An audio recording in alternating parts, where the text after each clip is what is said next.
Bismillahirrahmanirrahim. Assalamualaikum warahmatullahi wabarakatuh. Alhamdulillah, pada kesempatan hari ini kita bisa bertemu kembali dan belajar kembali melanjutkan pembelajaran TIK setelah kemarin kita sudah melaksanakan kegiatan ujian pertengahan tengah semester ya, atau PTS. Nah, hari ini kita mulai kembali belajar untuk pelajaran TIK. Ustadz harap kalian tetap semangat belajar di rumah dan senantiasa dalam kondisi sehat walafiat dalam lindungan Allah Subhanahu wa Ta'ala. Baik teman-teman, di pembelajaran kita kali ini kita akan melanjutkan pembelajaran kita di buku TIK untuk kelas 5, dan materi pembelajaran kita kali ini adalah mengenal apa itu jejak digital dan cara menguranginya ya. Baik teman-teman, nah sekarang sudah era globalisasi dan semua sudah berbasis internet ya, termasuk ketika kita sekarang sudah dihadapkan dengan pola pembelajaran jarak jauh atau PJJ, yang mau tidak mau kita akan bersinggungan langsung dengan apa yang disebut dengan dunia internet. Maka ketika kita atau melakukan kegiatan aktivitas kita di dunia maya atau internet, maka secara tidak langsung kita akan meninggalkan apa yang disebut dengan jejak digital. Apa itu jejak digital dan bagaimana cara menguranginya? Jejak digital adalah rekaman aktivitasmu di dunia maya yang dapat dilacak oleh orang lain ya.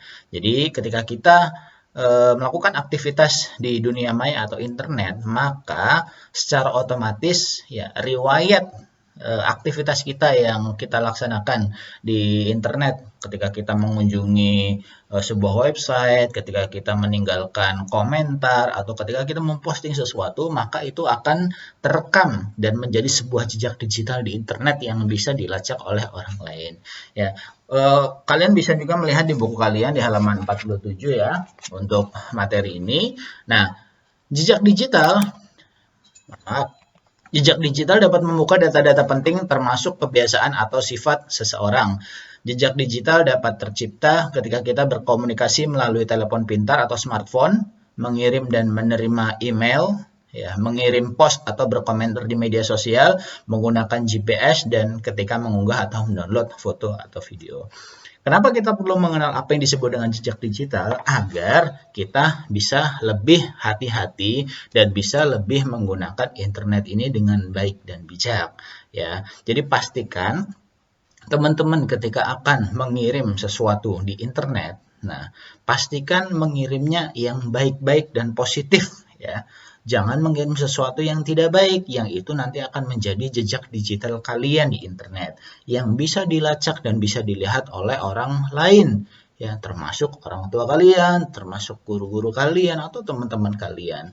Bahkan banyak kasus, ya, dalam dunia pekerjaan, ketika sebuah perusahaan ingin menerima karyawan baru, maka pihak perusahaan yang menerima lamaran pekerjaan tersebut bisa melihat profil dari orang tersebut melalui akun sosial medianya, dicari di internet ya, lalu dilihatlah sosial medianya, dan ternyata ketika sosial medianya dipenuhi dengan hal-hal yang tidak baik, baik postingannya kasar atau postingannya mengandung muatan-muatan atau konten-konten yang negatif, maka orang tersebut langsung dicap negatif dan diterima di perusahaan tersebut. Nah, makanya kalian berhati-hati ya mulai saat ini, ketika kalian mungkin yang punya Instagram atau Facebook ataupun yang lainnya, atau bahkan termasuk WhatsApp, maka kalian lebih berhati-hati dalam mengunggah atau mendownload foto-foto yang ada di sana. Karena setiap aktivitas kalian di dalam dunia maya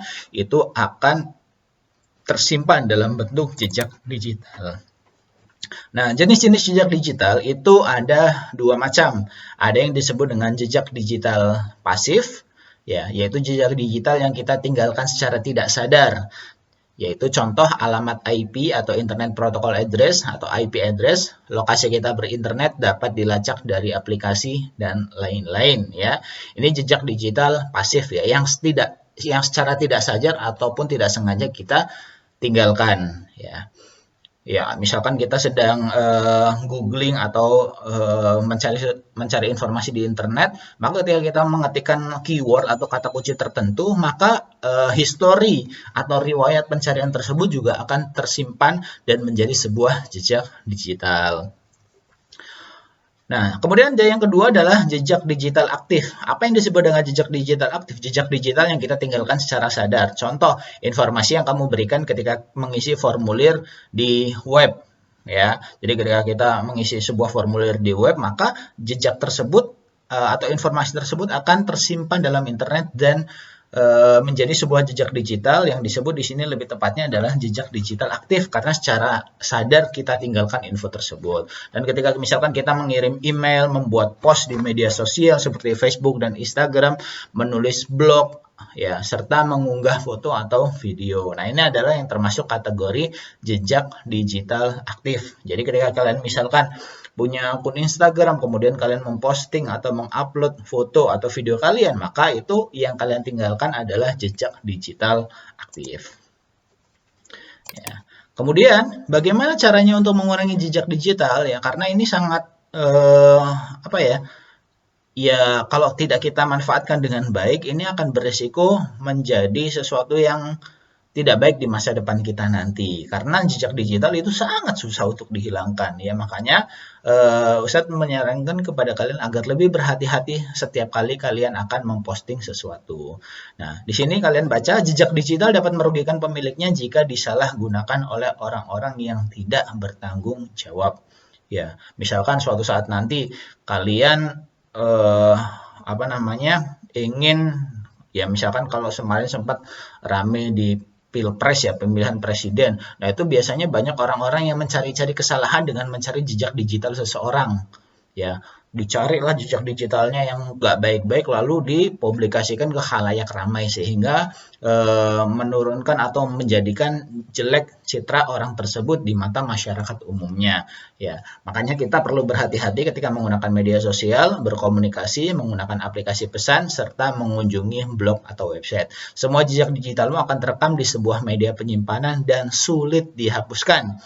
Jejak digital sulit untuk dihilangkan karena data digital yang pernah atau sudah kita unggah ke internet dapat disimpan atau diunduh oleh orang lain. Data tersebut sewaktu-waktu dapat diunggah kembali walaupun kita sudah menghapusnya. Jadi misalkan teman-teman, kalian jangan sembarangan ya mengupload sesuatu atau foto atau video yang tidak baik atau video yang justru menjatuhkan harga diri kalian gitu ya di sosial media. Karena ketika kalian sekali mengupload ya, maka ketika kalian menghapusnya, maka tidak otomatis data digital tersebut akan terhapus. Karena apa? Karena bisa jadi foto atau video tersebut sudah didownload oleh orang lain.